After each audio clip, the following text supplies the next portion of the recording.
अभड़ा अभड़ा कौन आपण माने जानती?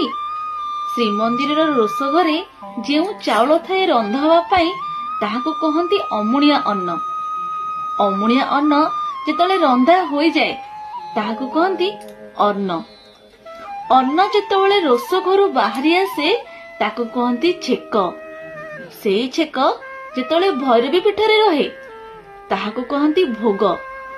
भोग जेतले तीन ठाकुरन को लागी हुए ताहाको कहती नैवेद्य। नैवेद्य जेतेबेले महा विमलांक पाखे लगी हुए ताहा महाप्रसाद हो जाए। आउ सेही महाप्रसाद जेतेबेले पंच परमेश्वरंक पाखे लगी हुए ताहा कैवल्य हो जाए। आउ कैवल्य को जेतेबेले भक्त माने ग्रहण करती खाद्य रूप में खाई थांती ताहा अभड़ा हो जाए थाए। अभड़ार प्रत्येक सुखिला अंश को आमे कहू निर्माल्य। यह ही हेउची आम जगन्नाथ संस्कृतिर विचित्रता। आपण माने अभड़ा कौन जानिथिबे बोली मोर आशा। जदि भी किए जानी नाहंती तांको ये भिडियोटी शेयर करिवे और आम जगन्नाथ संस्कृतिर प्रचार प्रसार करिया को भूलिबे नाही। जय जगन्नाथ।